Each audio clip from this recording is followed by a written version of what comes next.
Hola, hola, hola. Thank you, everyone who is going to join us for this conversation with Anna Campbell. I am, okay, just waiting for a couple of you guys to get here. I'm waiting for Anna to get here. While we do that, I want to give a little intro of myself. My name is Yaritza. I am a motherhood lifestyle blogger based in Los Angeles, and I share my motherhood journey, fun things to do in LA, and how I find time for self-care. And today we're going to be talking to Anna. Let's try to request again. Okay, no worries. I just sent you an invite. Let's see if this works. Oh, there you are. Oh, thank goodness. So Yay. technically, as we know, like mediocre, which is funny given all of our No, jobs and stuff. what? Like technology always fails us when we need it the most. Like we We rely just on it so much. we gotta relax about it too, because like we're in charge of it, right? Yes, exactly. Okay, How are now you doing today? you know, I mean, like the biggest event of my life outside of having my children goes live tomorrow. So, I'm you know, so just exciting. a little light panic, a little light like brutal honesty about all of those Yeah, things. Like, I don't know, it's so exciting to step into, something new that's such a massive part of my dreams, but also, yeah, I'm scared. I'm scared, yeah, if I'm to be honest about it. totally understandable. But it's going to be so exciting for everyone to watch Oh. it. So for everyone who's going to watch this, I want to give you a little intro. Tell us a little bit about you, who you are, how you came to be a filmmaker. Well, and it's such a convoluted story in a lot of ways. Like I always knew I trained to be an actor for most of my life, and I should side note this because I think it's important given the story that I'm telling specifically. I always knew I wanted to be a mom. Like I wasn't the woman who questioned that. I love that women are making this decision for themselves right now. I think it's an amazing time that we live in, that we can make these choices for ourselves. But for me, it was always going to be a part of my journey. So when I started, studying acting seriously and then pursuing acting professionally in my early 20s, I always knew that there was this sort of moment where I was going to be having the kids and it would change the dynamic of things. And I waited until I was 34 to have my first child. And I was, okay as an actor. I made my health insurance. I, worked professionally for a good long time, but I never broke into the stratosphere of, people getting to ask me to be in their projects and stuff. And after I had my kids, it was that much more of a challenge to find the time to choose the projects that I was going to be in and make the time for myself. And I decided I really wanted to tell that story because I hadn't seen it reflected anywhere in in the content, in the films and the television that I was taking on. So I wrote a movie about the experience that I was having, which included the sort of panic of leaving my dreams behind to move back to suburbia to focus on raising my kids instead of on the things that had always brought me joy and hope and, all of those things.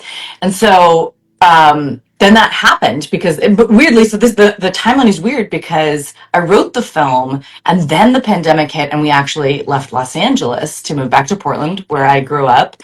And like everything that I had sort of foreshadowed in the film, like happened to me in real time. It was bizarre. The sort of panic feeling of going back to a place that I'd chosen to leave, having to reintegrate into relationships that didn't mean all that stuff to me anymore. So a And lot of the scenes that we see in the film kind of happened, but like post you writing the film. Exactly. And I was like, oh shoot, I was right. There's a universal experience here that I definitely think wants to be shared. And so I set out to get the money to make the movie and it came together relatively quickly and we shot principal photography in 2021. And then so my favorite part about it is I don't experience life in a truly like linear fashion. Like when I start to ponder about things like writing a script about it, right, they turn into sort of fantasies in my head. And I think a lot of women actually sort of communicate like this. We go, what's the worst case scenario? What's the best case scenario? What kind of conversations am I going to have? We prophesize it a little bit slash panic, like there's some combination of like processing before it actually has to happen. What's the worst? What's the And best that can yeah, happen? Like, yeah. yes. And for me, that's sort of fantasizing, right? It really is. And that turns into overactive imagination in my mind. So in the script, she's not an actor, but she's a singer songwriter. And every time something big and emotional happens to her, it turns into a song. And because I wanted a way to represent that wasn't traditional musical theater style, in my movie it turns into a full-fledged music video. Yeah. So, I so love that because, yeah, like you said, it's not a traditional musical. It literally is like a music video. And the music videos definitely reminds me of the MTV yes, like era. yes. And I think the songs, the music that you are sharing in those pieces is like what you are struggling with, thinking about, trying to figure out for yourself. Yes, exactly. And the weird part is that that has actually turned into a sort of a more, that's been more universal than just moms. Like what's been fascinating is I started to show the movie, obviously, like I intended this movie to be a love letter to moms and to everything we go through. And I think it's the most magical job to be able to give to these tiny little magical people who deserve all of our love and support. But there's a moment where you go, where did I go in this story, right? Where do I fit in and all of my old self fit in? And being able to turn that into the 9 songs I needed the most in my life, right? For those like hyper emotional moments of like, I'm feeling really lonely and alone, or I just need to break some shit, right? Like, Yeah. sorry, we're gonna swear. That's just how it's gonna be for me. like, those having those moments, which I've always loved music and had the visceral response to when you need a song, and it's just got to go on and you got to dance it out, right? But I never thought I would be the person who would get to make them myself, and yet here I am with an album on Spotify. It just doesn't make That's any amazing. sense. Congratulations, right? You have your first Oh, film and your first so album. stupid, right? What am I doing? Like, utter You're nonsense. doing it all. Yes, So like you wore a moms do. lot of hats. You wore a lot of hats during this process. You wrote this film, you directed this film, produced it, Yeah.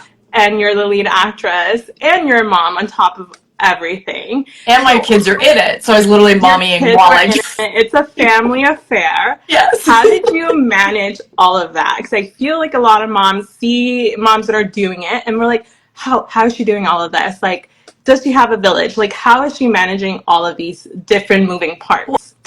I think one of the things that I love the conversation that's happening right now around partner parity, right? That we really can't, as moms, have the job, have the career, have the, relaxed life that we Absolutely. deserve to have without a partner who's actually supportive in it. And so I'm very lucky to be surrounded. We now live next to my parents, and the house that we shot the film in is the house that I live in. And I kicked them out of the house so I could film in it for 3 weeks, and they stayed at my parents, and my partner was there with them, and I just felt really lucky that I did get that sort of that understanding. And mind you, I've supported him through other projects and Mm-hmm. stuff as well. So I think that you cannot do it by yourself. But the other thing that cracks me up when I think about all of the jobs that I did and whether or not that was a good idea, which technically it's not, right? But what ended up happening was all of the departments agreed. Like the writer was never going to disagree with the director, was never going to disagree with the producer about where Right, something needed to right. spend. And I had other producers on it too. So the day to day functioning of the film, but the big decisions all got made by that same organized mom brain, right? That's like, okay, great, we can accomplish this, we can get there, we have just enough time to make it there. And that, I think genuinely that skill set of, I need to pull everything together for everyone is kind of the same as it is for film as well. Again, I recommend highly. I was asked this question. I was like, oh, I don't know actually how it just worked for me. Like, I think knowing your own skill sets Mm-hmm. is such an important part of the process, right? I'm obnoxious level organized. Like I keep details in my head so I can go, oh, that detail doesn't work. Pull that one out, pull this one in, put that one. And not everybody, we don't all have the same skills, and we have to know those You things. have to clear. But for me, it was like all of my trauma and need for control and organization got to come out in a loving way, you know, Yeah. instead of in a way that was sort of, me just holding on tight to everything for the rest of my life. And so it was a genuinely healing So did process. you like post becoming a mom take a break away from being an actress and the creative work that you were doing? And how long was that break? And what brought you back that you felt like, okay, I can take this on now? Sort of yes and sort of no. It was interesting because I was so excited when I got pregnant the first time, and it was the first year, and it was a beautiful pregnancy. I'm really lucky. I didn't get really sick or anything like that. I got super calm and chill, which is good because like my house flooded and my partner had a stroke. Like no joke, it Oh was my like God. bizarre times. Like, and it all came together, and we had this beautiful baby. But But during my pregnancy, I didn't get as much acting work. And it was the first year in about 10 years that I'd fallen off of health insurance. So we suddenly found ourselves paying Cobra, which is 10 times what our health insurance would pay, and all this stuff. And then about 5 weeks after she was born, I booked my first job back. But acting jobs come in real fits and spurts that you know this, right? Like it's not like we get to sit there and do it all the time. And there's no guarantee and you never know when they're going to happen. So it was more about coming back into getting to tell my own story, was more about me taking control of that narrative too, right? Choosing the people I wanted to keep around and work with professionally and offer jobs to and make jobs for us, right? That was it was a real way of being able to say, no, I do want this to be a part of my life forever, but if I'm going to do it that way, I need to know what it's going to look like and how it's going to happen too. So Yeah, it's amazing. So, I'm like looking at my questions. I love it. No, So I was like, but long. like, I want to ask you the same questions back, right? Like, what have you found? Like, how did you have to change things when the kids came along? Like, Yeah, I it's feel like so my baby's about to be 2 years old. you're in it. You're in it. Yeah, I feel like I'm in it. So I feel like sometimes in early motherhood, you feel like the struggle is so real. You don't see the light at the end of the tunnel. Yes. And like you said, it takes a good partner. My husband's in the room with a baby right now, so I can do this live Wow. uninterrupted. Exactly. If it wasn't for that, then my baby would be running around here. He would be And with me. you would be welcome. Yes. But like it's definitely a struggle, and you just have to find like what works for you and what's your skill set. I feel like right now I'm kind of settling, right, and finding my way back to what I love to do. Yes. Which, like you mentioned, yes, my backstory is acting, but I'm not currently doing that. But I tell my stories in my own way through my content, and bringing that to people and making community. So good. It's so important, isn't it? It is. And I think that, the way of sharing stories doesn't matter. If we are people who need to share a story, the right way comes out. And I love the way you tell your stories. But you're so right. I think that those early childhood years, you literally are responsible for keeping them alive, right? Like it's not like a small thing. You Yeah. actually are in fact responsible for their entire existence, and you have to pour yourself into it wholeheartedly. Does not make it easy, but you get really tunnel visioned into what it has to look like. And to be very clear, it wasn't until my kids were, let's see, we shot when my youngest was about, let's see, Oh, 4, and the oldest was 7. So they were out of the, like, they can't, if they're going to fall off something and die phase of things. right. And, now I can tell you, because it takes a long time for it to happen. Now they're 10 and 7, and it's a different world, like, so for me in making this movie, it was that reopening moment of, whoa, whoa, whoa. Okay, I did that. I kept them alive. I Yeah. love them. They're doing great. They seem stable and balanced. What about me? Right. Mm-hmm. And that's it. But you've seen the film. What for you were the major takeaways? Was that like the realizing that you can do it both, right? You can be a great mom and you can still follow your dreams. A lot of the things of like, oh, you can do it all, is just that the balancing that people can say that you can do it all at the same time. But I think it's in like sections of your life. Like Yeah. you're gonna take a break to become a mom Yeah. and take care of that little human who depends on you forever. Yeah. I mean, for everything, Yeah. until they start gaining more independence and you start gaining more independence. You start doing things for yourself as Yeah. they grow older. I think I saw that in the film, and I saw the struggle, and I really identified with like, I felt like there was a little bit of guilt in there of like moms always feel guilty Tons. when you want to do something for yourself. Yes. And so I want to ask you, like, did you feel guilty taking so much time away, if you did take a lot of time away from your kids and your husband to create this project? So yes and no. It was weird when the timing happened because, like you just said, right, you do sort of have to segment these things out. And I think I'm probably also trauma based. really good at compartmentalizing. So when I'm doing something, I really try to do it really fully. Mhm. And I feel the same way. Like I'm really proud of those early years that I spent, really pouring my heart and soul into them. I don't regret any of that at all. And I was able to keep working a little bit, but it definitely everything slowed down. And the conversation about having it all, the problem with having it all is I'm still really confused who's defining that for me, because it feels like you're only able to have it all if that's what's defined by someone else. You got to be rich, you got to be perfect looking all the Right. time, right? Like you can't have any mess on the floor. I have tons of mess on the floor. I just I pushed it that have way, all right? of It's like it. just on camera, just so we're clear, right? Stacks of papers. Yeah.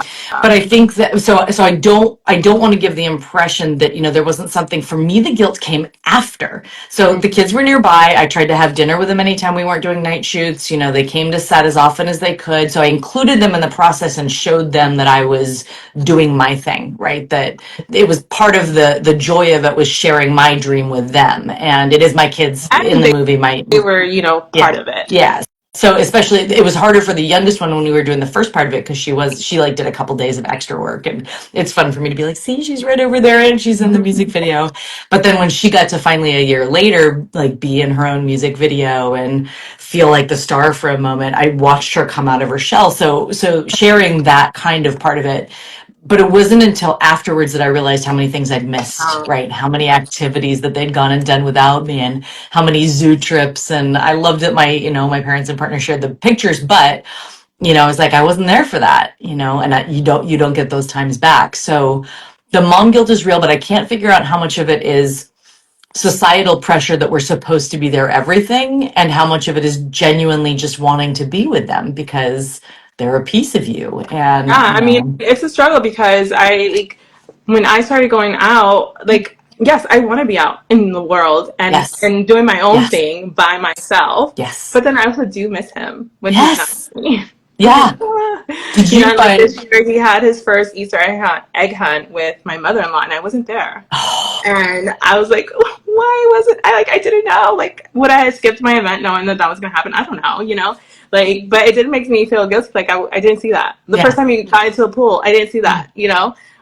So those kind of things make me feel guilty. It's like, okay, I'm happy to be out and yeah. about, but I'm also like, my heart is with him, with my little one. And can you also, though, like hold the truth of it was important that I went to those events, and it was important that I maintain my friendships, and it was important that I maintain my career path and those things too. I think that for me is also really fascinating. I can absolutely feel guilty and I can feel proud of myself at the same time. Absolutely, Right. things are not mutually exclusive. And they happen like this. Like they're like at any given moment they could go back and forth in the same second. So I think it's almost like assigning too broad a word to it is the mistake, right? Like, it's just not a good idea. It's just Yeah. not. So Plus, I also think about 100%. like how much stuff my husband misses out on because he's at work and I am doing all these little activities Yes. with my son, and he's told me he's like, "Oh, I miss you guys. Like, I'm sad that I missed that." Yeah. So it's like a give and take. Yeah. Don't I feel like societally we're it's the conversation is being really good around how women have been being told a story and we're trying to break through it. I actually firmly believe that men have also been told a story that they should be questioning just as hard, Mm-hmm. right? Why not be the part-time provider and the part-time parent? That would be great for us too, because then we could be the part-time provider and the part-time parent. And that's always going to be a negotiation no matter what the relationship is and no matter what that person's personal preferences are. Yeah. But I just think that this prescriptive version of it is like puts us in these boxes Mm-hmm. that both men and women feel like they can't get out of. Yeah. And it takes a lot of healing and a lot of work and a lot of restructuring and a lot of restorytelling Yeah. for us to go, what if it didn't look like this for us? What if it was I've what if it was never heard different? that before, like the part-time provider and part-time. Like, yeah, actually, that's a new idea. I've I never. had the best conversation with a male friend of mine once who's like, who he was the one who floated this idea with me. He's like, we've been told stories just as strongly. We feel like if we're not strong and we don't, bring home the money and, Mhm. make sure our families are okay financially, like we're supposed to go out and kill the animal, right? And come back. And I was like, oh my gosh, it is just as rigid a structure, Yeah. right? That there's, I think no one is arguing here that women aren't, in a little bit more dangerous of a place as far as what our rights are and all those things. But Mhm. I think that it's a re-education that needs to happen globally instead of gender Yeah. based. I think the idea that it's okay for men to cry, the idea that it's okay for, men and women to have healthy, friendly relationships, which I really try to address in my film. Like, I think that we could have better conversations if we didn't expect that things always turned out the way they do in the movies, yeah, I'm just excited to be able to tell a story that doesn't look like the one we've been told our entire lives. Yeah. And Yeah. so what do you, want people to walk away with? If there's like one thing that you want people to walk away after seeing this film, what is it? Let me turn it back and say we talked a little bit about it, but like if there was one thing, I have an answer, but what would be your answer to it? What do you hope if someone goes to see it that they take away? I hope that they feel seen, especially if they're moms, right? I hope they feel seen. I felt very seen. There were a lot of moments that I laughed and wanted to cry and felt like validated in my experience as a mother.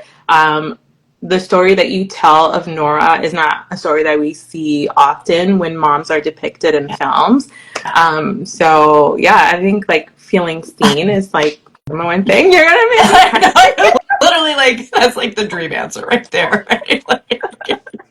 But that was my whole thing. I was like, where's mommying the way I'm experiencing it, right? Like where do we actually go to feel this connection? Where do we go to feel like, even though we met for the first time only because of this movie, I was like, yeah, you're my people right away. Like I Exactly, I just felt the same knew. way. Uh-huh. And then the other version of that answer, and I don't think it's unrelated at all for me, is I want people to know that it's okay to feel more.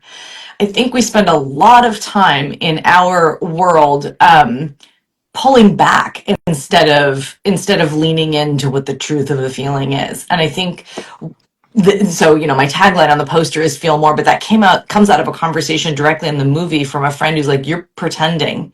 This isn't who you are. This isn't the truth of you. And I just really want people to go, I'm a safe place for you to be able to have whatever emotional truth at any given moment. Like, I can hold it. I can hold you.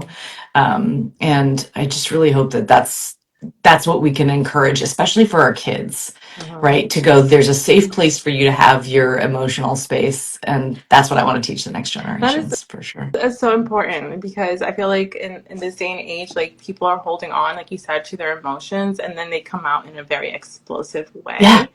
But I've been in a very healthy way of conversation of like having it's called like the fishbowl, like you just dump all your Yeah. like your feelings onto someone who is just there to Yeah. listen. Yeah, exactly. And I think that's where the really good friendships come in and all of those. But I think that in that gendered way too, we've told women not to be angry and we've told men not to cry. And I think we need to just get rid of all of those stereotypes and be like my therapist, proudly a therapy patient here. Love it. It's taught me so much about myself and given me so much confidence. We had a period where she was like, what do you feel? I was like, I have no idea. And she was like, okay, every time you put your hands on the steering wheel, which in LA, as we know, is like 85,000 times a day, I want you to go, what do I feel right now? Like right now, present in this moment, not the future panic, not the regret about something in the past, right this second. What do I feel? And that was so important for me because I was completely disconnected in the judgment of myself and the mistakes that I might have made and the possible mistakes I was going to make in the future.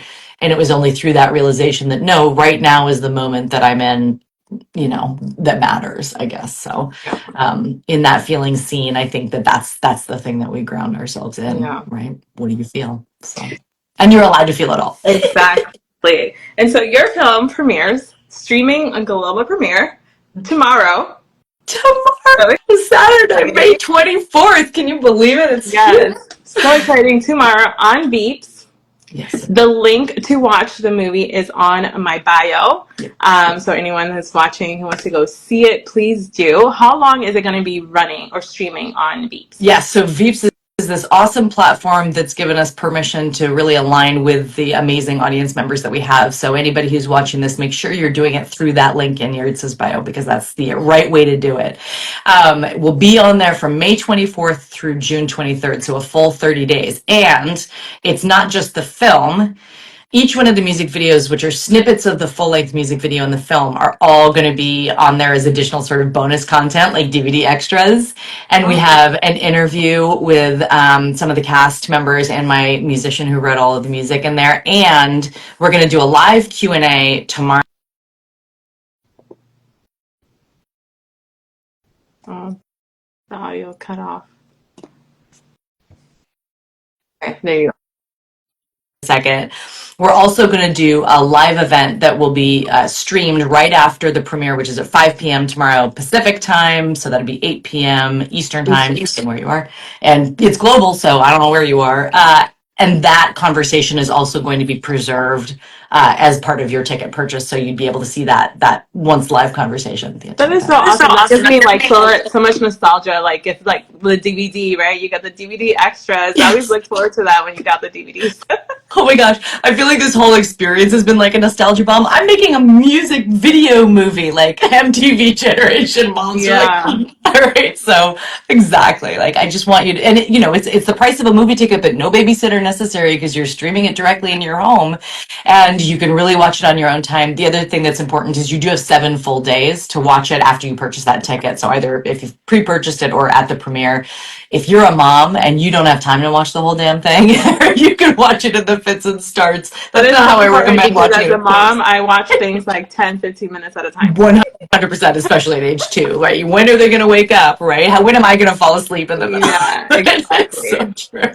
Well, Anna, so true. Thank you so much for joining me for this conversation. I am so grateful and so happy for you and for this movie to come out and for people to get to see it. I'm so happy to be here. I'm so happy to have your support. It really, you are the people I wanted to reach, and to know that it's already started is amazing. And I'm so grateful to you to bringing it to your community as well. And I'm here for it all, and can't wait to talk about it again.